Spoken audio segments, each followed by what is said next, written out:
ಮೂಲತಃ ಮಹಾರಾಷ್ಟ್ರದಿಂದ ಬಂದಿರತಕ್ಕಂತ ತಳಿ 15 number 15 number ಅನ್ನೋದು ಇದು ವರ್ಷವಿಡೀ ಬರ್ತಕ್ಕಂತ ತಳಿ. 12ರಿಂದ 15 ದಿನಕ್ಕೊಂದ್ಸರಿ ಕಟಿಂಗ್ ಆಗುತ್ತೆ. ಹಂಗೈತೆ ಪ್ರತಿ ಒಂದೂವರೆ ವರ್ಷ ಅರ್ಧದ ಕಟಿಂಗ್ ಮಾಡಿದವರು ಇದ್ದಾರೆ, 2 ವರ್ಷ ಕಟಿಂಗ್ ಮಾಡಿದವರು ಇದ್ದಾರೆ, 2.5 ವರ್ಷ ಕಟಿಂಗ್ ಮಾಡಿದವರು ಇದ್ದಾರೆ. ಬಟ್ ನಾನ್ ಹೇಳೋದೇನಂದ್ರೆ 7-5 ಮಾಡೋದಕ್ಕಿಂತ 8-6 ಮಾಡೋದು ಬೆಟರ್. 8-6 ಮಾಡಿದ್ರೆ ಕಾಯಿ ಗಾತ್ರ ಚೆನ್ನಾಗಿ ಬರುತ್ತೆ, ಗಿಡ ಹೆಲ್ದಿ ಆಗಿರುತ್ತೆ, ಒಳ್ಳೆ ಇಳುವರಿ ತಗೋತೀವಿ ನಾವು. ಈಗ ಇದು ನನಗೇನು ಖುಷಿ ಕೊಟ್ಟಿದ್ದಿಲ್ಲ ಅಂತಲ್ಲ, ಇನ್ನೂ ದೊಡ್ಡ ಮಟ್ಟದಲ್ಲಿ ಬೆಳಿಬೇಕು ಅನ್ನೋದಿದೆ. ಇನ್ನು ಜಾಸ್ತಿ ಒಂದ್ 50 ಎಕರೆನೋ 100 ಎಕರೆನೋ ಪಪ್ಪಾಯಿನ ಬೆಳಿಬೇಕಂತ ಆಸೆ ಇದೆ. ಬಟ್ ಈಗ ಆಲ್ರೆಡಿ ಅಗ್ರಿಮೆಂಟ್ ಕೂಡ ಆಗಿದೆ. ನಾವಿಲ್ಲೇ ನಮ್ಮ ಮುಂಡ್ರಿಗೆ ಸುತ್ತಮುತ್ತಲ ಒಂದು 100 ಎಕರೆ ಪಪ್ಪಾಯಿ ಬೆಳೆಯಕ್ಕೆ ಪ್ಲಾನ್ ಮಾಡಕತ್ತೀವಿ.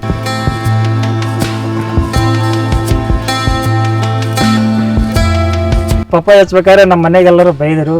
ಮತ್ತು ಹೊರಗಿರೋರೆಲ್ಲ ಇದು ಏನು ಬೈತಾನಪ್ಪ, ಏನು ಸುಮ್ಮನೆ ಹಚ್ತಾನ, ಯಾವುದೋ ಒಂದು ಸರ್ಕಾರದ ಸಬ್ಸಿಡಿ ಈಗ ಜನರ ತಲೆಗೆ ಏನಿರ್ತೈತೆ ಅಂದ್ರೆ ಪಪ್ಪಾಯಿ ಮಾವು ಯಾವ್ದಾರು ಬೆಳೆದ ಅಂದ್ರೆ ಸರ್ಕಾರದಿಂದ ಏನಾರ ಯೋಜನೆ ತಗೋಣಕ್ಕೆ ಬೆಳೆದಂತ ತಿಳ್ಕೊಂಡ್ಬಿಟ್ಟಿರ್ತಾರೆ.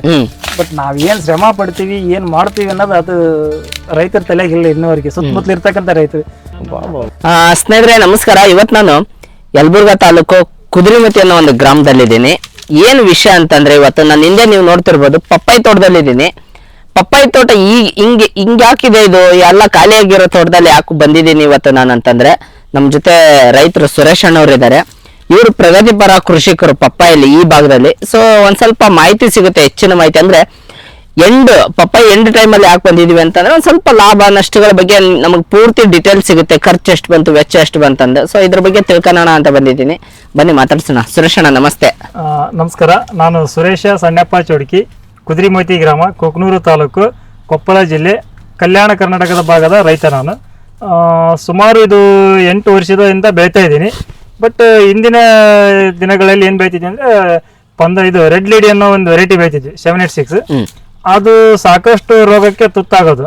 ಈಗ ನಂಜಾಣ ರೋಗ, ವೈರಸ್ ಏನು ಅಟ್ಯಾಕ್ ಹಾಕಿತ್ತು, ಎಲೆ ಮತ್ತು ಕಾಯಿಗೂ ಕೂಡ ಹೈಡ್ ಬೀಳೋದು. ಅಂದ್ರೆ ಆಕಾರದಲ್ಲೇ ವ್ಯತ್ಯಾಸಗಳು ಗೊತ್ತಾಗ್ತಿದ್ದಿಲ್ಲ, ಅಂದ್ರೆ ಮಾರುಕಟ್ಟೆಯಲ್ಲಿ ತಗೋತಾ ಇದ್ದಿಲ್ಲ ಅದನ್ನ. ಯಾಕಂದ್ರೆ ಯಾವುದೇ ಒಂದು ಮಾರುಕಟ್ಟೆಗೆ ಹೋದಾಗ ಶೈನಿಂಗ್, ಸೇಪು, ಕಲರ್, ರುಚಿ, ಟೇಸ್ಟ್ ಅನ್ನು ನೋಡ್ತಾರೆ. ಆಗ ಏನಾಗುತ್ತೆ ಅಂದ್ರೆ ಅದು ಟೇಸ್ಟ್ ಅನ್ನು ಬರ್ತಾ ಇದ್ದಿಲ್ಲ. ಯಾಕಂದ್ರೆ ಕಾಯಿ ಗಾತ್ರದಲ್ಲಿ ಕೂಡ ಆ ಚುಕ್ಕಿ ಅನ್ನೋ ರೋಗ ಬಿದ್ದ್ಬಿಡೋದು. ಅಂದ್ರೆ ಅದೇ ನಂಜಾಣ ರೋಗ ಅಂತ ಕರಿತೀವಿ ನಾವು. ಆ ರೋಗ ಬಿದ್ದಿರೋದ್ರಿಂದ ಅದು ಮಾರುಕಟ್ಟೆಯಲ್ಲಿ ಬೇಡಿಕೆ ಬರ್ತಾ ಇದ್ದಿಲ್ಲ, ಮತ್ತೆ ಬಹುದಿನಗಳಿಂದ ಬರ್ತಾ ಇದಿಲ್ಲ.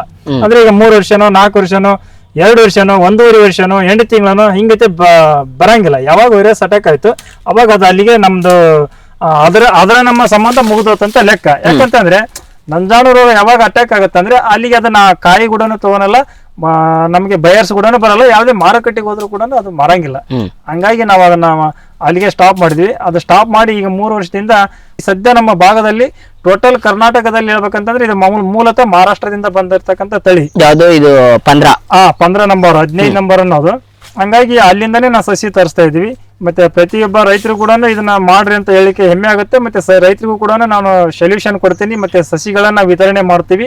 ಒಂದು ಜೊತೆ ಕಂಪ್ನಿ ಜೊತೆ ಟೈಪ್ ಆಗಿದ್ದೀವಿ. ಅದ್ರ ಜೊತೆ ಕಂಪ್ನಿ ಜೊತೆ ಟೈಪ್ ಆಗಿ ರೈತರಿಗೂ ಕೂಡ ಈಗ 15-16 ರೂಪಾಯಿ ಹೋಗುವಂತ ಸಸಿನ 13 ರೂಪಾಯಿ 12 ರೂಪಾಯಿ ನಮ್ಮ ಕೊಪ್ಪಳ ಜಿಲ್ಲೆ ಕೊಡ್ತಾ ಇದೀವಿ. ಬೇರೆ ಜಿಲ್ಲೆಗೆ ಟ್ರಾನ್ಸ್ಪೋರ್ಟೇಷನ್ ನೋಡ್ಕೊಂಡು ಅದರ ಮೇಲೆ ಆ ರೇಟ್ ಅನ್ನ ನಿಗದಿ ಮಾಡ್ತೀವಿ. ಬಟ್ ಒಂದು ಖುಷಿ ವಿಚಾರ, ಯಾಕೆಂದ್ರೆ ಒಂದು ಹೊಸ ತಳಿಯನ್ನ ಒಂದು ಕರ್ನಾಟಕಕ್ಕೆ ಪ್ರಚಾರ ಮಾಡೋದಾಗ್ಲಿ, ಮಾಹಿತಿಯನ್ನ ಕೊಡೋದಾಗ್ಲಿ ಒಂದು ಹೆಮ್ಮೆ ಆಗುತ್ತೆ. ಯಾವುದೇ ಒಬ್ಬ ರೈತ ಆದ್ರೂ ಕೂಡ ಇಂಥ ಒಂದು ತಳಿ ಅಂದ್ರೆ ಇದು ವರ್ಷವಿಡೀ ಬರ್ತಕ್ಕಂಥ ತಳಿ. ಅಂದ್ರೆ 15 ದಿನಕ್ಕೊಂದ್ಸಾರಿ ಕಟಿಂಗ್ ಆಗುತ್ತೆ. ಇದು 12ರಿಂದ 15 ದಿನಕ್ಕೊಂದ್ಸಾರಿ ಕಟಿಂಗ್ ಆಗುತ್ತೆ.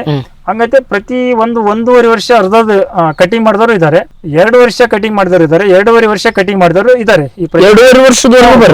ಒಂದ್ಸರಿ ನಾಟಿ ಮಾಡಿದ್ರೆ 2 ವರ್ಷ. ಪ್ರೆಸೆಂಟ್ ನೀವು ಎಲ್ಲಿ ಇಲ್ಲ, ನಮ್ಮ ತೋಟಗಾರಿಕೆ ಕುಷ್ಟಗಿಯಲ್ಲಿ ನಮ್ಮ ಮೊಹಮ್ಮದ್ ಸಾಬ್ ಅಂತ ಇದ್ದಾರೆ.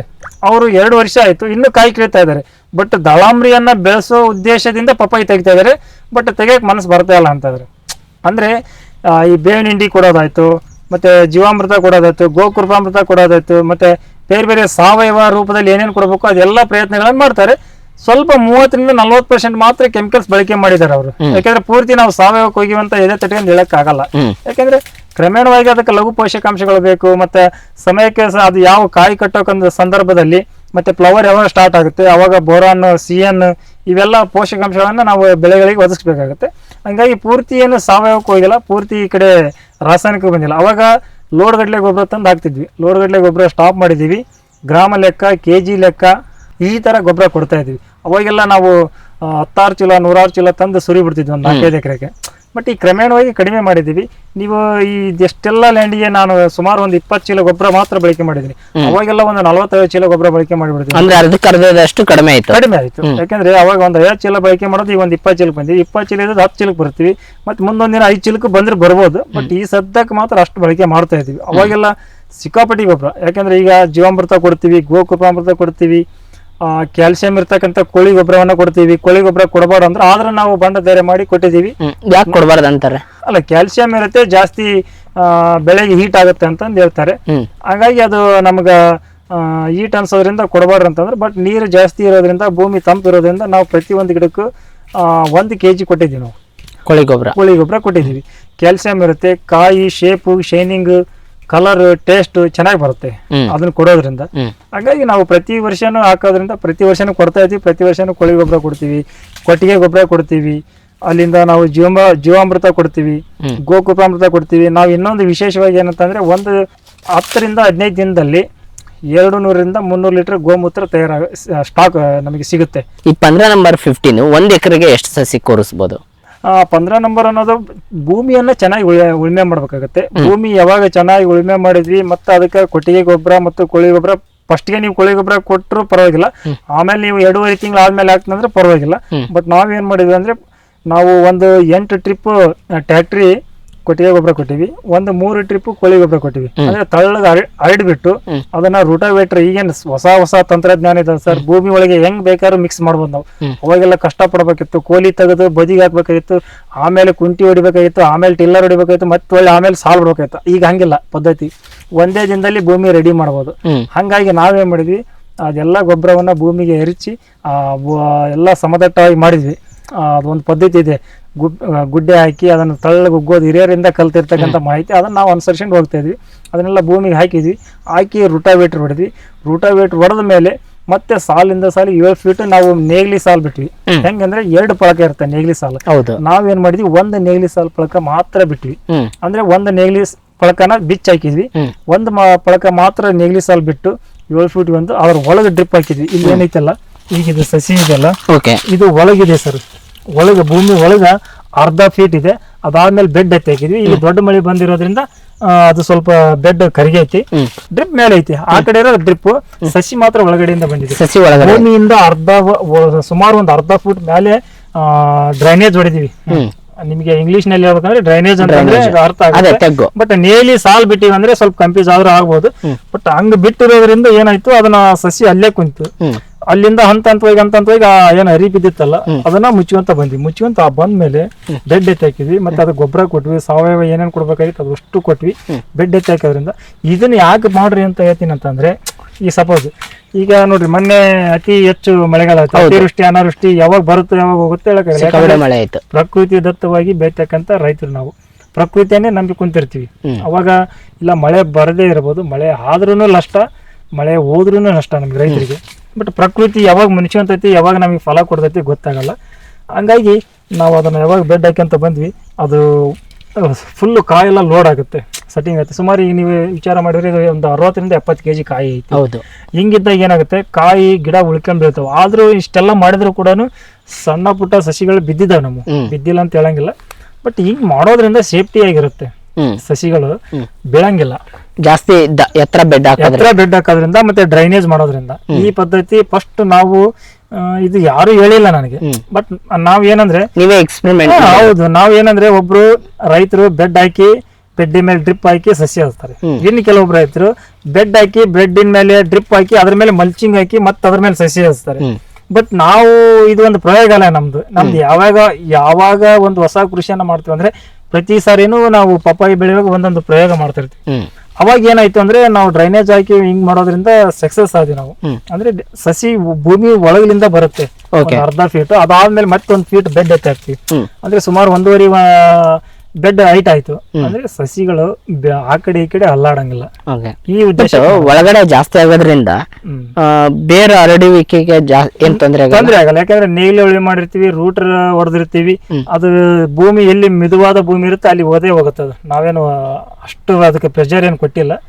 ಹಂಗಾಗಿ ಈ ಪದ್ಧತಿ ಮಾಡೋದೇ ನನಗೆ ಚಲೋ ಅಂತ ಚೆನ್ನಾಗಿ ಅಂತ ಅನಿಸ್ತಾ ಇದೆ.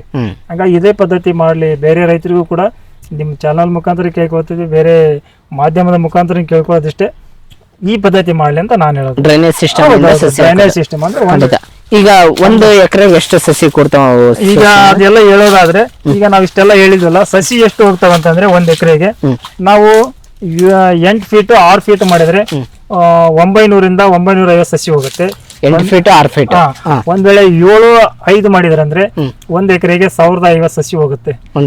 ನಾನು ಹೇಳೋದು ಪ್ಲಾನ್ ಅಂತಂದ್ರೆ ಇದೆಲ್ಲ ಎಲೆಗಳು ಇವಾಗ ಉದುರಿದಾವೆ. ಮೊದಲಿನ ಟೈಮ್ ನಲ್ಲಿ ಏನಾಗಿತ್ತು ಅಂತಂದ್ರೆ ಎಲೆಗಳು ತುಂಬಾ ಎಲ್ಲ ಡಬ್ ಹಾಕೊಂಡ್ಬಿಟ್ಟೈತೆ. ಇದೆಲ್ಲ ನಾವು ಒಳಗೆ ಅಡ್ಡಾಡಕ್ ಚಾನ್ಸ್ ಕೂಡ ಆಗ್ತಿರಲ್ಲ. ಹಂಗಾದಾಗ ಏನಾಗುತ್ತಂದ್ರೆ ನಮ್ಗೆ ಈಗ ಸಪೋಸ್ ಕಾಯಿ ಕಟ್ ಮಾಡ್ತೀವಿ, ಕಾಯಿ ಕೀಳುವಾಗ ನಮ್ಗೆ ಇಲ್ಲಿ ಅಡ್ಡಾಡಕ್ ರಸ್ತೆನೇ ಇದ್ದಿಲ್ಲ. ಇವಾಗೆಲ್ಲ ರಸ್ತೆ ಇದೆ, ಹೋಗಕ್ ಬರಕ ನಮ್ಗೆಲ್ಲ ಹೊತ್ಕೊಂಡ್ ಹೋಗಕ್ಕೆ ಎಲ್ಲದಕ್ಕೂ ಅನುಕೂಲ ಐತಿ. ಬಟ್ ನಾನ್ ಹೇಳೋದೇನಂದ್ರೆ 7-5 ಮಾಡೋದಕ್ಕಿಂತ 8-6 ಮಾಡೋದು ಬೆಟರ್. 8-6 ಮಾಡಿದ್ರೆ ಕಾಯಿ ಗಾತ್ರ ಚೆನ್ನಾಗಿ ಬರುತ್ತೆ, ಗಿಡ ಹೆಲ್ದಿ ಆಗಿರುತ್ತೆ, ಒಳ್ಳೆ ಇಳುವರಿ ತಗೋತೀವಿ ನಾವು. 8-6 ಮಾಡೋದು ಇದು ಸೂಕ್ತ ಅಂತ ನನಗೆ ಅನ್ಸಕತ್ತೈತೆ. ಯಾಕಂದ್ರೆ ಚೆನ್ನಾಗಿ ಬರುತ್ತೆ, ಮತ್ತೆ ಸೈಜ್ ಶೈನಿಂಗ್ ಚೆನ್ನಾಗಿ ಬರುತ್ತೆ. ಈಗ ನಿಮ್ಗೆ ಸುಮಾರು ಹೇಳ್ಬೋದು, ಇಲ್ಲಿ ನಾನು ಹೇಳ್ತೀನಿ, ಈಗ ಈ ಗಿಡ ನೋಡಿದ್ರೆ ನಿಮ್ಗೆ ಅನಿಸ್ತದೆ ಸುಮಾರು ಒಂದು 70-80 kg ಕಾಯಿ ಸೆಟ್ಟಿಂಗ್ ಆಗಿದೆ. ಇಷ್ಟೆಲ್ಲ ಕಾಯಿ ತೆಗೆದ್ರು ಕೂಡ ಇಷ್ಟು ಸೆಟ್ಟಿಂಗ್ ಆಗಿದೆ. ಇದು ಏನ್ ಉದ್ದೇಶ ಅಂತಂದ್ರೆ ಚೆನ್ನಾಗಿ ಗಾಳಿ ಬೆಳಕು ಚೆನ್ನಾಗಿ ಬಿದ್ದಿದೆ, ಹಾಗಾಗಿ ಇದು ನಿಮಗೆ ಒಳ್ಳೆ ಚೆನ್ನಾಗಿ ಬರುತ್ತಾ ಅಂತ ಹೇಳಕ್ಕೆ ನನಗೆ ಖುಷಿ ಆಗುತ್ತೆ. ಯಾಕೆಂದ್ರೆ ನಾನು 10 ವರ್ಷದ ಒಂದು ಅನುಭವದ ಮೇಲೆ ಹೇಳ್ತಾ ಇದ್ದೀನಿ. ನಾನು ಹಂಗೆ ಯಾರೋ ಒಂದು ಹೇಳಿದ್ರು, ಯಾರೋ ಒಂದು ಯೂಟ್ಯೂಬ್ ನಲ್ಲಿ ನೋಡಿದೆ ಅಂತ ಅಲ್ಲ, ಅನುಭವದ ಆಧಾರದ ಮೇಲೆ ನಾನು ಹೇಳ್ತಾ ಇದ್ದೀನಿ. ಈ ತರ ಮಾಡ್ರಿ ಬೇರೆ ರೈತರು ಕೂಡ ಅಂತ ಹೇಳ್ತೀನಿ. ಯಾಕಂದ್ರೆ ನಾವು ಏನೇ ಬೆಳೆದ್ರು ಕೂಡ ನಮ್ಮ ಕಲ್ಯಾಣ ಕರ್ನಾಟಕದ ಏನು ವಾತಾವರಣ, ಆ ಬಿಸಿಲು, ಆ ನೆರಳು, ಆ ಗಾಳಿ ಐತಲ್ಲ, ಅಗ್ದಿ ಎಕ್ಸಲೆಂಟ್ ಇದು ಮಾತ್ರ ನಾ ಹೇಳಕ್ಕೆ ಆಗುತ್ತೆ. ಮತ್ತೆ ರೈತರಿಂದನೂ ಕಲೆ ಹಾಕೊಂತೀವಿ, ಯಾವ್ಯಾವ ಋತುಕಾಲದಲ್ಲಿ ಏನೇನ್ ಬೆಳಿಬೇಕು, ಯಾವ್ಯಾವ ಟೈಮ್ನಾಗ ಏನ್ ಬೆಳಿಬೇಕು, ಬೆಳೆದ್ರೆ ಮಾತ್ರ ಒಂದು ಲಾಭ ತಗೊಳಕ್ ಸಾಧ್ಯ. ಯಾಕಂದ್ರೆ ಇದು ಈಟ್ ಫುಡ್. ನೀವು ಬೇಸಿಗೆ ಒಳಗೆ ಬೆಳಿತೀನಿ ಅಂದ್ರೆ ರೇಟ್ ಕಡಿಮೆ ಇರುತ್ತೆ. ಯಾಕಂತಂದ್ರೆ ಬೇಸಿಗೆ ಒಳಗೆ ಪಪ್ಪಾಯಿ ತಿನ್ನಲ್ಲ. ಆ ಟೈಮ್ನಾಗ ದ್ರಾಕ್ಷಿ ಚಲೋವಾಗುತ್ತೆ, ಮಾವು ಚಲೋವಾಗುತ್ತೆ, ವಾಟರ್ ಮೆಲನ್ ಚಲೋವಾಗುತ್ತೆ. ಇವು 3 ಇದ್ದಾಗ ಇದ್ರ ಡಿಮ್ಯಾಂಡ್ ಕಡಿಮೆ ಇರುತ್ತೆ. ಬಟ್ ಪಪ್ಪಾಯಿ ಏನಂತಂದ್ರೆ ನಾವ್ ಯಾವಾಗ 25-30 ರೂಪಾಯಿ ರೇಟ್ ಹೋಯ್ತಂತಂದ್ರೆ ಅವಾಗ ಗ್ರೀನ್ ಗೋಲ್ಡ್ ಅಂತ ಒಂದು ನೇಮ್ ಕೊಟ್ಟಿವಿ. ಸುಮ್ನೆ ಹಂಗೆ ರೈತರ ಬಾಯಿಂದ ನಾನೇ ಅದನ್ನ ಪಬ್ಲಿಸಿಟಿ ಮಾಡಿದ್ದು. ಯಾವಾಗ 25 ಬಂಗಾರ, ಹಸಿರು ಬಂಗಾರ, ಗ್ರೀನ್ ಗೋಲ್ಡ್ ಅಂತ ಕರಿತೀವಿ ನಾವು. ಯಾವಾಗ 5 ರೂಪಾಯಿ 4 ರೂಪಾಯಿ ಅಂತಂದ್ರೆ ಅವಾಗ ಕಷ್ಟ ಆಗುತ್ತೆ ಸ್ವಲ್ಪ ಮಾರುಕಟ್ಟೆ ಮಾಡಕ್ಕೆ. ಅದು ಯಾವ ಋತುಕಾಲದಲ್ಲಿ ಹಾಕ್ಬೇಕು, ಯಾವ ಟೈಮ್ ನಲ್ಲಿ ಹಾಕ್ಬೇಕು, ಅದೆಲ್ಲ ರೈತರಿಂದ ಅನುಭವ ತಗೊಂಡು ಮಾಡೋದು ಬಹಳ ಸೂಕ್ತ. ನಿಮ್ಮ ಅನುಭವ ಪ್ರಕಾರ ಯಾವ ತಿಂಗಳಲ್ಲಿ ಅಥವಾ ಯಾವ ತಿಂಗಳಲ್ಲಿ ಹಾಕ್ಬೇಕಂತ ಅದೇ ವಿಷಯನ ಹೇಳಕ್ ಬಂದಿದ್ದೀನಿ. ಬಟ್ ಯಾವ ಋತುಕಾಲದಲ್ಲಿ ಯಾವ ಟೈಮ್ನಾಗ ಬೆಳಿಬೇಕಂತ ಅಂದ್ರೆ ನೀವು ಡಿಸೆಂಬರ್ ಇಂದ ಫೆಬ್ರವರಿ ತನಕ ಬೆಳೆ ನಾಟಿ ಮಾಡ್ಲಿಕ್ಕೆ ಸೂಕ್ತವಾದ ಸಮಯ. ಯಾಕೆ ಆ ಟೈಮ್ನಾಗ ಮಾಡ್ರಿ ಅಂತೀರಂದ್ರೆ, ಈಗ ನೀವು ಡಿಸೆಂಬರ್ನ ನಾಟಿ ಮಾಡಿದ್ರೆ ತಿಳ್ಕೊರಿ, ಆ ಡಿಸೆಂಬರ್ ಜನವರಿ ಇಲ್ಲಿಂದ ಆಗಸ್ಟ್ ತಿಂಗಳಿಗೆ ಬಂದ್ಬಿಡುತ್ತೆ. ಆಗಸ್ಟ್ ತಿಂಗಳಿಗೆ ಏನಾಗುತ್ತೆ, ಋತುಕಾಲ ಚೇಂಜ್ ಆಗುತ್ತೆ. ಹೌದು, ನಾವು ಮಳೆಗಾಲದಾಗ ಬರ್ತೀವಿ, ಬೇಸಿಗೆ ಎಲ್ಲ ಕಳೆದು ಅಲ್ಲಿ ಎಲ್ಲ ನಮಗೆಲ್ಲ ಈಗ 6ನೇ ತಿಂಗಳಿಂದ ನಾವು 6, 7, 8 8ನೇ ತಿಂಗಳಿಗೆ ಕ್ಲೈಮೇಟ್ ವ್ಯತ್ಯಾಸಗಳಾಗುತ್ತೆ. ಚಳಿಗಾಲ ಸ್ಟಾರ್ಟ್ ಆಗುತ್ತೆ. ಯಾವಾಗ 8ನೇ ತಿಂಗಳು ದಾಟಿದ್ವು ಅಂದ್ರೆ 9, 10, 11, 12, 1, 2 ಜನವರಿ ಫೆಬ್ರವರಿ ತನಕ ಚಳಿಗಾಲ ಸ್ಟಾರ್ಟ್ ಆಗುತ್ತೆ. ಆ ಟೈಮ್ನಲ್ಲಿ ನಮ್ಮ ಕೆಲವೊಂದಿಷ್ಟು ನಮ್ಮ ಭಾರತದಲ್ಲಿಯೇ ಕೆಲವೊಂದು ರಾಜ್ಯದಲ್ಲಿ ಅತಿ ಹೆಚ್ಚು ಕೋಲ್ಡ್ ಇರ್ತಕ್ಕಂಥ ರಾಜ್ಯಗಳಿದಾವೆ. ಅಂತ ರಾಜ್ಯಗಳಿಗೆ ಇದು ಮಾರುಕಟ್ಟೆಗೆ ಹೋಗುತ್ತೆ, ಎಕ್ಸ್ಪೋರ್ಟ್ ಆಗುತ್ತೆ. ನಮ್ಗೆ ಗೋವಾಕ್ ಹೋಗುತ್ತೆ, ಬಾಂಬೆಗೆ ಹೋಗುತ್ತೆ, ಈ ಕಡೆ ದಕ್ಷಿಣ ಕರ್ನಾಟಕ ಹೋಗುತ್ತೆ. ನಮ್ಗೆ ಅತಿ ಹೆಚ್ಚು ಹೋಗೋದಂದ್ರೆ ಕಲ್ಯಾಣ ಕರ್ನಾಟಕದ್ದೇ ದೆಹಲಿಗೆ ಹೋಗುತ್ತೆ, ಇಲ್ಲಿಂದ ದೆಹಲಿಗೆ ಹೋಗುತ್ತೆ. ನಾವು ಮೊನ್ನೆ ಕೂಡ ದೆಹಲಿಗೆ ಕಳಿಸಿದ್ವಿ. ಅಂದ್ರೆ ಅಷ್ಟು ಜನ ಬಯರ್ಸ್ ಕೂಡ ಇದಾರೆ. ನನಗೆ ಸುಮಾರು ಒಂದು 100ರಿಂದ 150 ಜನ ಬಯರ್ಸ್ ಇದ್ದಾರೆ. ಕರ್ನಾಟಕದಲ್ಲಿ ಎಷ್ಟು ಮಾರುಕಟ್ಟೆ ಏನು ವ್ಯತ್ಯಾಸಗಳಾಗತ್ತೆ ನಾನೇ ಒಂದು ಅಂಜಾದ್ ಗೆಸ್ ಮಾಡ್ತೀನಿ. ಬಯರ್ಸ್ ಹತ್ರ ಇರ್ಬೋದು, ರೈತರಿಂದ ಇರ್ಬೋದು, ಕಲೆ ಹಾಕ್ಯಂತೀವಿ. ನೀನ್ ಎಷ್ಟು ಕೊಟ್ಟಿ, ನಾನು ಎಷ್ಟು ಕೊಟ್ಟಿ. ಮೊನ್ನೊಬ್ರು ಯಾರೋ ರೈತ ನಮ್ಮ ಇಲ್ಕಲ್ಗಡದ ಪಕ್ಕಕ್ಕೆ ಒಡ್ರೆಟ್ಟೆ ಅವರು 14 ರೂಪಾಯಿ 50 ಪೈಸೆ ಕೊಟ್ಬಿಟ್ರು. ನಾನು 18 ರೂಪಾಯಿ ಕೊಟ್ಟಿದ್ದೀನಪ್ಪ ಅಂತ ಹೇಳಿದೆ. ಅಂದ್ರೆ 1 ರೂಪಾಯಿ ವ್ಯತ್ಯಾಸ ಆಗ್ಲಿ, 17, 18 ಏನೋ 1 ರೂಪಾಯಿ ಬಂದೇಳೆ ತಿಂದ್ರೆ ಬಯರ್ಸಿಗೇನು ಹೋಗಿರ್ಬೋದು, ಇಲ್ಲ ರೈತರಿಗೆ ಸಿಕ್ಕಿರ್ಬೋದು. ಬಟ್ ವ್ಯತ್ಯಾಸಗಳು ಹಿಂಗಾದಾಗ ಕಷ್ಟ ಆಗುತ್ತೆ. ಕೊಪ್ಪಳ ಜಿಲ್ಲೆಯಲ್ಲಿ ಇರ್ತಕ್ಕಂಥ ಪಪ್ಪಾಯನ್ನ ಮಾರುಕಟ್ಟೆಗೆ ಎಲ್ಲಿ ದೆಹಲಿಗೆ ಕಳಿಸಿದ್ವಿ. ಭಾಳ ಖುಷಿ ಆಯಿತು. ಯಾಕಂದರೆ 2 ಲಕ್ಷನೋ 1 ಲಕ್ಷನೋ 50,000ನೋ 70,000ನೋ ತಗೊಂಡ್ರಲ್ಲ, ಒಂದು ಖುಷಿ ವಿಚಾರ. ಯಾಕಂದರೆ ನಾವು ವರ್ಷಾಂಗಟ್ಲೆ ಕಳೆದ್ರೂ ಕೂಡ ನಮಗೆ ಲಕ್ಷ ರೂಪಾಯಿ ಸಿಗೋದು ಕಷ್ಟ. ಈಗ ಪ್ರೆಸೆಂಟ್ ನಿಮ್ಗೆ ಎಷ್ಟೈತೆ ಸುರೇಶ್? ಸರ್, ಇದು 4 ಎಕರೆ ಇದೆ. ಸುಮಾರು ಈಗ ನಮಗೆ ಏನಿಲ್ಲ ಅಂತಂದ್ರೆ 12ರಿಂದ 16 ರೂಪಾಯಿ 17 ರೂಪಾಯಿ ರೇಟ್ ಸಿಕ್ಕಿದೆ. ನಾವು ಈಗ ಲಕ್ಷಾಂತರ ರೂಪಾಯಿದಲ್ಲಿ ಕಾಣ್ತಾ ಇದ್ದೀವಿ. ಇನ್ನು ಮುಂದೆ ನಾನು ಹೇಳೋದಿಷ್ಟೇ, ಇನ್ನೂ ದೊಡ್ಡ ಮಟ್ಟದಲ್ಲಿ ನಾವು ಬೆಳೆದು ಪಪ್ಪಾಯಲ್ಲಿ ಒಂದು ಪಪ್ಪಾಯಿ ಕಿಂಗ್ ಅನ್ನೋ ಒಂದು ಏನಾದರೂ ಒಂದು ದೊಡ್ಡ ಮಟ್ಟದಲ್ಲಿ ಈಗ ಸುಮ್ಮನೆ 4 ಎಕರೆ 5 ಎಕರೆ ಬೆಳಿತಿದ್ವಿ. ನಾವೊಂದು ದೊಡ್ಡ ಮಟ್ಟದಲ್ಲಿ ಬೆಳಿಬೇಕು ಅನ್ನೋದು ಒಂದು ಬಹಳ ಉತ್ಸಾಹ ಮತ್ತು ಅದು ಹುಮ್ಮಸ್ ಐತಿ. ನಾನು ಬೆಳಿತೀನಿ ಅನ್ನೋ ಧೈರ್ಯನೂ ಐತಿ. ಅದು ಮಟ್ಟದಲ್ಲಿ ಬೆಳೆದಾಗ ನೀವು ಇದೇ ಚಾನಲ್ ಮುಖಾಂತರ ಹೇಳ್ತೀನಿ ನಾನು ರೈತರಿಗೆ ಯಾವ ಥರ ಬೆಳಿಬೇಕಾಗಿತ್ತು, ಯಾವ ಥರ ಮಾಡ್ಬೇಕಾಗಿತ್ತು ಅಂತ. ಈಗ ಇದು ನನಗೇನು ಖುಷಿ ಕೊಟ್ಟಿದ್ದಿಲ್ಲ ಅಂತಲ್ಲ, ಇನ್ನೂ ದೊಡ್ಡ ಮಟ್ಟದಲ್ಲಿ ಬೆಳಿಬೇಕು ಅನ್ನೋದಿದೆ. ಇನ್ನು ಜಾಸ್ತಿ ಒಂದು 50 ಎಕರೆನೋ 100 ಎಕರೆನೋ ಪಪ್ಪಾಯಿನ ಬೆಳಿಬೇಕಂತ ಆಸೆ ಇದೆ. ಬಟ್ ಬೆಳೆಯೋದು ಮಾತ್ರ ದೊಡ್ಡ ಪ್ರಮಾಣದಲ್ಲಿ ಬೆಳಿಬೇಕಂತ ಆಸೆ ಇದೆ. ಬಟ್ ಈಗ ಆಲ್ರೆಡಿ ಅಗ್ರಿಮೆಂಟ್ ಕೂಡ ಆಗಿದೆ. ನಾವಿಲ್ಲೇ ನಮ್ಮ ಮುಂಡ್ರಿಗೆ ಸುತ್ತಮುತ್ತಲ ಒಂದು 100 ಎಕರೆ ಪಪ್ಪಾಯಿ ಬೆಳೆಯಕ್ಕೆ ಪ್ಲಾನ್ ಮಾಡಕತ್ತೀವಿ. ಪಪ್ಪಾಯಿ ಹಚ್ಬೇಕಾದ್ರೆ ನಮ್ಮ ಮನೆಗೆಲ್ಲರೂ ಬೈದರು. ಮತ್ತು ಹೊರಗಿರೋರೆಲ್ಲ ಇದು ಏನು ಬೈತಾನಪ್ಪ, ಇವು ಏನು ಸುಮ್ಮನೆ ಹಚ್ತಾನ, ಯಾವುದೋ ಒಂದು ಸರ್ಕಾರದ ಸಬ್ಸಿಡಿ ಈಗ ಜನರ ತಲೆಗೆ ಏನಿರ್ತೈತೆ ಅಂದ್ರೆ ಪಪ್ಪಾಯಿ ಮಾವು ಯಾವ್ದಾರು ಬೆಳೆದ ಅಂದ್ರೆ ಸರ್ಕಾರದಿಂದ ಏನಾರ ಯೋಜನೆ ತಗೊಳಕ್ಕೆ ಬೆಳೆದಂತ ತಿಳ್ಕೊಂಡ್ಬಿಟ್ಟಿರ್ತಾರೆ. ಬಟ್ ನಾವ್ ಏನ್ ಶ್ರಮ ಪಡ್ತೀವಿ, ಏನ್ ಮಾಡ್ತೀವಿ ಅನ್ನೋದು ಅದು ರೈತರ ತಲೆಗೆ ಇಲ್ಲ ಇನ್ನೂವರೆಗೆ, ಸುತ್ತಮುತ್ತಲು ಇರ್ತಕ್ಕಂಥ ರೈತರು.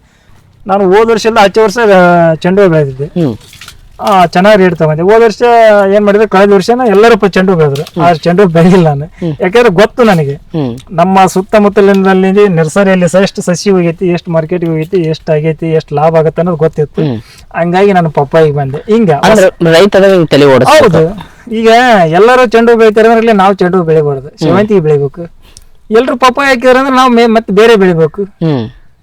ಬೇಕಾದ ಬೆಳೆ ಅದಾವಲ್ಲ, ಡ್ರ್ಯಾಗನ್ ಫ್ರೂಟ್ ಐತಿ, ದ್ರಾಕ್ಷಿ ಐತಿ, ಮಾವು ಐತಿ, ಹಿಂಗೈತೆ ಪ್ಲಾನ್. ಮಹಾರಾಷ್ಟ್ರದಿಂದ ಎಷ್ಟು ಲಕ್ಷ ಸಸಿ ಬಂತು, ಎಷ್ಟು ಲಕ್ಷ ಸಸಿ ನಾಟಿ ಮಾಡಿದ್ರು, ಎಷ್ಟು ಲಕ್ಷ ರೈತರು ವಿಸ್ತೀರ್ಣದಲ್ಲಿ ಬೆಳೆದಿದ್ದಾರೆ, ಎಷ್ಟು ಲಕ್ಷ ರೈತರು ಲಾಸ್ ಆದ್ರು. ಯಾಕೆಂದ್ರೆ ಮೊನ್ನೆ ಮಳೆ ಬಂತು, ಮಹಾರಾಷ್ಟ್ರದಲ್ಲಿ ಇರ್ತಕ್ಕಂಥ ಪಪ್ಪಾಯಿ ಎಲ್ಲ ಕೊಳತು ಹೋಗ್ಬಿಟ್ಟು ಗಿಡ. ಹೌದಾ? ಹೌದು, ಸಾಕಷ್ಟು ಪ್ರದೇಶ ಈ ಬೆಳಗಾವಿ ಭಾಗ ಈ ಕಡೆ ಏನು ನೀರು ಹರಿದು ಬರ್ತಕ್ಕಂಥ ಪ್ರದೇಶ ಇದೆಯಲ್ಲ ಕೃಷ್ಣಾ ನದಿಗೆ, ಸಾಕಷ್ಟು ನಾನು ಯೂಟ್ಯೂಬ್ ಅಲ್ಲಿ ಇದು ನಾನು ಗ್ರೂಪ್ ಇದೆ ನಮ್ದು, ಅಗ್ರಿ ಸೊಲ್ಯೂಷನ್ ಮತ್ತೆ ಬೇರೆ ಬೇರೆ ಗ್ರೂಪ್ ಇದೆ ನಮ್ದು. ಅಲ್ಲಿ ಏನು ಪಪ್ಪಾಯಿ ಬೆಳೆಗಾರರು, ಪುಷ್ಪ ಕೃಷಿ ಬೆಳೆಗಾರರು ಇಂಥವೆಲ್ಲ ಗ್ರೂಪ್ ಇದಾವೆ. ಆ ಗ್ರೂಪ್ ಮೂಲಕ ನಾವು ತಿಳ್ಕೊಂತೀವಿ ಯಾವ ಜಿಲ್ಲೆಯಲ್ಲಿ ಎಷ್ಟು ಲಾಸ್ ಆಯ್ತು, ಯಾವ ರಾಜ್ಯದಲ್ಲಿ ಎಷ್ಟು ಲಾಸ್ ಆಯ್ತು. ಯಾಕಂದ್ರೆ ಅತಿ ಎಷ್ಟು ನಾವು ಜನವರಿ ಫೆಬ್ರವರಿ ಬಂತಂದ್ರೆ ಪಪ್ಪಾಯಿಗೆ ಬೇಡಿಕೆ ಬರಲ್ಲ. ಯಾಕೆ ಹೇಳಿ, ಎಷ್ಟು ಬೆಳೆದೆ ಮಹಾರಾಷ್ಟ್ರ. ಹೌದಾ? ಹೌದು, ನಾವ್ ಹೆಂಗ್ ಇಲ್ಲಿ ಮೆಕ್ಕೆಜೋಳ ಗೋವಿನಜೋಳ ಬೆಳಿತೀವಲ್ಲ, ಆ ತರ ಪಪ್ಪಾಯಿನೇ ಬೆಳೆದ್ ಬಿಡ್ತಾರ ಅವ್ರು. ಹೌದಾ? ಇಡೀ ಭಾರತಕ್ಕೆ, ಇಡೀ ಜಗತ್ತಿಗೆ ಕಳಿಸೋಷ್ಟು ಶಕ್ತಿ ಅವ್ರಿಗೆ ಐತಿ ಮಹಾರಾಷ್ಟ್ರ. ನಾನೆಲ್ಲ ನೋಡಿದೀನಿ, ಅಲ್ಲಿ ಪ್ರತಿಯೊಂದು ಹೆಜ್ಜೆಗೂ ನರ್ಸರಿ ಇದಾವೆ. ಇದರಲ್ಲಿ 15 ನಂಬರ್ನಲ್ಲಿ F1 ಅಂದ್ರೆ 1 ಎಕರೆಗೆ 4 ರಿಂದ 5 ಸಸಿ ಮಾತ್ರ ಬರ್ಬೇಕಿದು. ಇಲ್ಲ ನಮಗ್ ಜಾಸ್ತಿ ಬಂತಂದ್ರೆ ಅವನ್ ನಮಗ್ ಮೋಸ ಮಾಡಿದಾನಂತ ಲೆಕ್ಕ. F1 ಅಂದ್ರೆ ಏನು? F1 ಅಂದ್ರೆ ಕ್ರಾಸಿಂಗ್. ಈಗ ನಾವು ಚಿಲ್ಲಿ ಮತ್ತು ಟೊಮೆಟೊ ಸೀಡ್ಸ್ ಮಾಡ್ತೀವಲ್ಲ, ಆ ತರ ಪ್ರೊಸೆಸ್ ಮಾಡಿ ನಮಗೆ ಸಸಿಗಳನ್ನ ಕೊಡ್ತಾರ ಅವರು. ಅದು ಕೊಟ್ರೆ ಮಾತ್ರ ಈ ತರ ಚೆನ್ನಾಗಿ ಬರುತ್ತೆ. ಒಂದ್ ವೇಳೆ ನಿಮಗೆ ಯಾವ್ದಾರ ಲೂಸ್ ಬೀಜ ಕೊಟ್ಟನಂದ್ರೆ, ಅಂದ್ರೆ ಲೂಸ್ ರೈತರಿಂದ ಬೆಳತಕ್ಕಂತ ಹಣ್ಣನ್ನ ತಗೊಂಡು ಬೀಜ ಮಾಡಿ ಸಸಿ ಮಾಡಿ ಕೊಟ್ಟು ಬಿಡ್ತಾರೆ. ಅದು ಮಾತ್ರ ರೈತರಿಗೆ ಮೋಸ ಆಗುತ್ತೆ. ಬೆಳೆ ಬೆಳಿತೀನಿ ಅಂದ್ರೆ ಈಗ ಸಸಿ ಹೌದು, ನಾ ಕಂಪ್ನಿ ಜೊತೆ ಟೈಅಪ್ ಆಗಿದ್ದೀನಿ. ಬೇಕಂದ್ರೆ ತರಿಸ್ಕೊಡ್ತೀವಿ, ಒತ್ತಾಯ ಏನಿಲ್ಲ, ಬೇಕಂದ್ರೆ ತಗೋಬಹುದು. ಬಟ್ ನಾವು ಕೂಡ ಸಸಿ ಮಾತ್ರ F1 ಆಗಿರುತ್ತೆ. ಅದಕ್ಕೋಸ್ಕರ ನಾನು ಹಾಗೆ ರೈತರಿಗೆ ಒಂದು ನಮ್ಮಿಂದ ಮಾಹಿತಿ ಹೋಗ್ಲಿ ಅನ್ನೋ ಉದ್ದೇಶಕ್ಕೆ ನಾನು ನಿಮ್ಗೆ ಕರೆಸಿ ವಿಡಿಯೋ ಮಾಡಿಸ್ತಾ ಇದ್ದೀನಿ. ಅದು ಬಿಟ್ರೆ ಎರಡನೇ ವಿಚಾರ ನನ್ನಲ್ಲಿ ಯಾವುದೂ ಇಲ್ಲ. ಹಾಗಾಗಿ ಇಷ್ಟೇ ಹೇಳಕ್ಕೆ ಏನಾಗುತ್ತೆ. ಈಗ ನಿಮ್ದು 5 ಎಕರೆಗೆ ಖರ್ಚು ಎಷ್ಟು ಬರುತ್ತಣ್ಣ? ಸರ್ ಖರ್ಚು ಅಂದ್ರೆ ನಾನು ಸ್ವಲ್ಪ ಜಾಸ್ತಿ ಮಾಡಿದೀನಿ ಸರಿ. ಏನೇನು ಖರ್ಚು ಮಾಡಿ? ಕಳೆ ಕೀಳಕ್ ಒಂದು 40 ರಿಂದ 50 ಸಾವಿರ ಖರ್ಚು ಮಾಡಿದೀನಿ. ಸಸಿಗೆ ಒಂದು ಸುಮಾರು ಒಂದು 53,000 ರೂಪಾಯಿ ಖರ್ಚು ಮಾಡಿದೀನಿ. ಅಲ್ಲಿಂದ ಡ್ರಿಪ್ ಹೇಳ್ಬೇಕಂದ್ರೆ ಹಳೆ ಡ್ರಿಪ್ ಇತ್ತು. ಯಾಕಂದ್ರೆ ಅವು ನಾವು ತೋಟಗಾರಿಕೆ ಇಲಾಖೆ ಸಹಾಯಧನದಲ್ಲಿ ತಗೊಂಡಿವಿ. ಅದು ಹಳೆ ಡ್ರಿಪ್ ಇತ್ತು, ಅದೇನು ಖರ್ಚಾಗಿಲ್ಲ ನಮಗೆ. ಸುಮಾರು ನಮಗೆ ಗೊಬ್ಬರ ಒಂದು 10 ರಿಂದ 15 ಟನ್ ಕೊಟ್ಟಿಗೆ ಗೊಬ್ಬರ. ಯಾಕಂದ್ರೆ ಇದು ಕಾಯಿ ಮತ್ತು ಶೈನಿಂಗ್, ಗಾತ್ರ, ಸೇಪು, ಶೈನಿಂಗ್, ಗಿಡ ಗ್ರೋತಿಂಗ್ ಬರ್ಬೇಕಂದ್ರೆ, ಯಾಕಂದ್ರೆ ಒಂದ್ ಎಲಿ ಕೂಡ ಒಂದಿಷ್ಟು ಅಡಲ ಬರುತ್ತೆ. ಕೊಟ್ಟಿಗೆ ಗೊಬ್ಬರ ಆದ್ರೆ ರಾಸಾಯನಿಕ ನಾವ್ ಹೇಳಿದ್ವಲ್ಲ, ಒಂದ್ 20 ಚೀಲ ಬೆಳೆಸಬೇಕಾದ್ರೆ ಬಹಳ. ಅಂದ್ರೆ 5 ಎಕರೆಗೆ ಖರ್ಚು ಎಷ್ಟು ಬಂತು? ಖರ್ಚು ನಾನು ಒಂದು 50,000 ರೂಪಾಯಿ ಲೇಬರಿಗೆ ಇದ್ರಲ್ಲಿ ಕಳೆ ಕೀಳಕ್ ಕೊಟ್ಟಿದ್ದೀನಿ. ಅಲ್ಲಿಂದ ಟ್ಯಾಕ್ಟ್ರಿ ಉಳಿಮೆ ಮಾಡಕ್ ಒಂದು 25,000 ಖರ್ಚು ಮಾಡಿದೀನಿ. ಸಸಿಗೆ ಒಂದು 53,000 ರೂಪಾಯಿ ಖರ್ಚು ಮಾಡಿದೀನಿ. ಮತ್ತೆ ಕೊಟ್ಟಿಗೆ ಗೊಬ್ಬರ ನಮ್ದೇ ಮನೆದೇ ಇತ್ತು.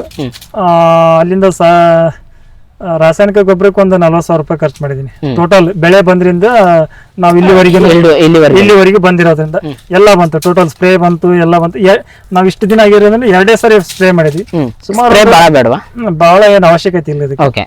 ಸುಮಾರು ಒಂದು 2.5 ರಿಂದ 3 ಲಕ್ಷ ರೂಪಾಯಿ ಖರ್ಚು ಮಾಡಿದೀನಿ. 3 ಲಕ್ಷ ಖರ್ಚು ಮಾಡಿದೀನಿ. ಟೋಟಲ್ ಆಗಿ ನೀವು ಹೆಂಗ್ ಕೆಜಿ ಕೊಟ್ಟಿದ್ರ ಅಥವಾ ಟೋಟಲ್ ಆಗಿ ನಿಮಗೆ ಬಂದಿರೋ ಅರ್ನಿಂಗ್ಸ್ ಎಷ್ಟು? ಈಗ ನಮ್ಗೆ ಅರ್ನಿಂಗ್ಸ್ ಹೇಳ್ಬೇಕಂತಂದ್ರೆ, ನಾವು ಈಗ ಕಟಿಂಗ್ ಮಾಡಕತ್ತಿ 7 ರಿಂದ 8 ಕಟಿಂಗ್ ಆಯ್ತು. ಸುಮಾರು ಏನಿಲ್ಲ ಅಂತಂದ್ರೆ ಒಂದು 4 ರಿಂದ 5 ಲಕ್ಷ ರೂಪಾಯಿ ತಗೊಂಡಿವಿ. ಹ್ಮ್ ಇನ್ನೂ ಬರುತ್ತನ್ನೋ ಒಂದು ನಿರೀಕ್ಷೆಯಲ್ಲಿ ಇದೀವಿ. ಓಕೆ. ಬಟ್ ಎಷ್ಟು ಬಂದ್ರೂ ಖುಷಿ, ಯಾಕಂದ್ರೆ ಲಾಭದಲ್ಲಿ ಇದೀವಲ್ವಾ. ಹ್ಮ್ ಲಾಭದಲ್ಲಿ ಬಂದ ಮೇಲೆ ರೈತನಿಗೆ ಖುಷಿ ಆಗೇ ಆಗುತ್ತದೆ. ಹ್ಮ್ ಯಾಕಂತಂದ್ರೆ ನಾವೀಗ ಮುಂದೆ ಎಷ್ಟು ನಾವು ನಿರೀಕ್ಷೆ ಭಾಳ ಇಟ್ಟಿದ್ದೀವಿ. ಹ್ಮ್ ನಾವಿನ್ನೂ ಲಕ್ಷಗಟ್ಟಲೆ ಇದ್ದಿದ್ದು ಇನ್ನು ದೊಡ್ಡ ಮಟ್ಟದಾಗ ಆಸೆ ಇದೆ. ಬಟ್ ಅದು ಬಂದಾಗ ಅದು ಮಾತಾಡೋಣ. ಈ ಸದ್ಯಕ್ಕೆ ಒಂದು 4.5 ಲಕ್ಷ ರೂಪಾಯಿ ಆದಾಯ ತಗೊಂಡಿವಿ. 4.5 ಲಕ್ಷ. 4 ರಿಂದ 5 ಲಕ್ಷ ರೂಪಾಯಿ ಸೂಪರ್. ಸಾಕಲ್ಲ. ಮತ್ತೆ ಇನ್ನು ಗೋವಿನ ಜೋಳ ಬೆಳೆದ 1 ಲಕ್ಷ ರೂಪಾಯಿ ಪಡೆದು ಅದನ್ನ ಅಲ್ಲಿ ವೆಬ್ರೇಜ್ ಹೋಗ್ಬೇಕಾದ್ರೆ 100 ಗಾಡಿ ಅಂತ ಕ್ಯೂ ಹಚ್ಚಿ ಅದನ್ನ ಮಾರಿ ಆಮೇಲೆ ಮತ್ತೆ ಅವ್ರನ್ನ ಆನ್ಲೈನ್ ಪೇಮೆಂಟ್ ಹಾಕಿ ಇದು ಹಂಗಲ್ಲ. ಇವತ್ತು ಕಟಿಂಗ್ ಆಯ್ತಂದ್ರೆ 6 ಗಂಟೆಗೆ ಅಲ್ಲಿ ವೆಬ್ರೇಜ್ ಆಯ್ತು ಅಂದ್ರೆ ಸೈಡ್ ಹಾಕಪ್ಪ ಅಂತ ಹೇಳ್ತೀವಿ. ಯಾಕಂದ್ರೆ ಪೇಮೆಂಟ್ ಮಾಡು ಆಮೇಲೆ ಗಾಡಿ ಮೂವ್ ಮಾಡಂತೀವಿ ನಾವು. ಯಾಕಂದ್ರೆ ಆನ್ ದ ಸ್ಪಾಟ್ ಇದು ಇಮಿಡಿಯೇಟ್ಲಿ ಪೇಮೆಂಟ್ ಎಷ್ಟೇ ಆಗ್ಲಿ, ನಮ್ದು 100 ರೂಪಾಯಿ ಇರ್ಲಿ 1 ಲಕ್ಷ ರೂಪಾಯಿ ಇರ್ಲಿ ಕೊಟ್ಟು ಆಮೇಲೆ ಗಾಡಿ ಮೂವ್ ಮಾಡಬೇಕು. ಬಟ್ ಅತಿ ಹೆಚ್ಚು ಪರಿಚಯ ಇರ್ತಕ್ಕಂಥವ್ರು ಏನ್ ಕಂಡೀಷನ್ ಮಾಡಿಲ್ಲ. ಒಂದಿನ ಬಿಟ್ಟು ಹಾಕಿದಾರೆ, ಏನ್ ತೊಂದರೆ ಇಲ್ಲ. ಯಾಕಂದ್ರೆ 10 ವರ್ಷ ಸರ್ವಿಸ್ ಅಲ್ಲ, ಸಾಕಷ್ಟು ಬಯರ್ಸ್ ನನಗೆ ಕಾಂಟ್ಯಾಕ್ಟ್ ಇದ್ದಾರೆ. ದೆಹಲಿ ಮಾರ್ಕೆಟಿಂಗ್ ಮಾಡೋರು ಇದಾರೆ, ಗೋವಾ ಮಾರ್ಕೆಟಿಂಗ್ ಮಾಡೋರು ಇದಾರೆ. ಯಾವ ಮಾರ್ಕೆಟಿಂಗ್ ಮಾಡಿದ್ರೆ ಬೆಸ್ಟ್ ನಿಮಗೆ ಸರ್? ಅದು ಆಯಾ ಟೈಮ್ನಾಗ ಆಯಾ ಸೀಸನ್ ಆಗಿ ಇರುತ್ತೆ ಅದು. ಈ ಸದ್ಯ ನೋಡ್ರಿ ದೆಹಲಿ ಮಾರ್ಕೆಟಿಗೆ ಬೇಡಿಕೆ ಇದೆ. ಈಗ 16, 17, 18, 19 ರೂಪಾಯಿ ತನೂ ಬೇಡಿಕೆ ಇದೆ. ಇಂಥ ಟೈಮ್ನಾಗ ಏನ್ ಮಾಡ್ತೀವಿ, ದೆಹಲಿ ಮಾರ್ಕೆಟಿಂಗ್ ಮಾಡ್ತೀವಿ. ಈಗ ಲೋಕಲ್ ಮಾರ್ಕೆಟ್ ಸ್ವಲ್ಪ ಡಲ್ ಆಗಿದೆ. ಗೋವಾ, ಈ ಕಡೆ ಬೆಂಗಳೂರು, ಅಲ್ಲಿಂದ ದಕ್ಷಿಣ ಕನ್ನಡ, ಈ ಕಡೆ ಬಾಂಬೆ ಸ್ವಲ್ಪ ಮಾರ್ಕೆಟ್ ಕಡಿಮೆ ಆಗಿದೆ. ಬಟ್ ಈ ಸದ್ಯಕ್ಕೆ ನಮ್ಗೆ ಆಲ್ಮೋಸ್ಟ್ ಆಲ್ ಇಡೀ ಕೊಪ್ಪಳ ಜಿಲ್ಲೆದಂತೂ ನಾವು ದೆಹಲಿಗೆ ಕಳ್ಸಾಗ್ತಾಗಿ. ಅಂದ್ರೆ 14 ರಿಂದ 16 ಟನ್ ಗಾಡಿ ಬರುತ್ತೆ. 3 ರಿಂದ 4 ರೈತರ ಒಂದು ಸೆಟ್ಟಿಂಗ್ ಮಾಡ್ತಾರೆ.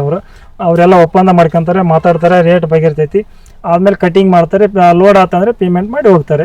ಈ ತರ ಒಂದು ಪ್ಲಾನ್ ಮಾಡ್ಕೊಂಡು ಬಯರ್ಸ್ ಹಿಡ್ಕೊಂಡೆ ಮಾಡ್ತಾ ಇದೀವಿ. ನಾವೇನ್ ಡೈರೆಕ್ಟ್ ಹೋಗ್ತಾ ಇಲ್ಲ. ಯಾಕಂದ್ರೆ ನಾವು ಡೈರೆಕ್ಟ್ ಹೋಗ್ಬೇಕಂದ್ರೆ 16 ಟನ್ ಮಾಲ್ ಬೇಕು ನನಗೆ, ಮೆಟಲ್ ಬೇಕಷ್ಟು. 16 ಟನ್ ಬೇಕು. ಅಲ್ಲಿಂದ 15 ರಿಂದ 30 ರಿಂದ 42 ಜನ ಬೇಕು ಒಂದು 16 ಟನ್ ಲಾರಿ ತುಂಬಬೇಕಂತಂದ್ರೆ. ಅಂದ್ರೆ ನೀವು ಅದಕ್ಕೆಲ್ಲ ನೆಲ್ಲು ಬೇಕು, ಪೇಪರ್ ಬೇಕು, ಲಾರಿ ಬೇಕು, ಅದಕ್ಕೆಲ್ಲ ಮತ್ತೆ ವ್ಯವಸ್ಥೆ ಬಹಳ ಇರುತ್ತೆ. ಹಂಗಾಗಿ ನಾವೇನ್ ಮಾಡ್ತೀವಿ, ಬಯರ್ಸ್ ಹಿಡ್ಕೊಂಡೆ ಮಾರುಕಟ್ಟೆ ಮಾಡ್ತಾ ಇದೀವಿ. ಹೌದು, ಡೈರೆಕ್ಟ್ ಅವ್ರಿಗೆ ಕೊಡ್ತಾ ಇದೀವಿ. ಅವರೇ ನಮಗೆ ಇಲ್ಲಿ ಆನ್ ದ ಪೇಮೆಂಟ್ ಮಾಡಿ ಎಲ್ಲ ಕಾಯಿಗಳನ್ನ ಕಿತ್ಕೊಂಡು ಹೋಗ್ತಾರೆ ಸರ್.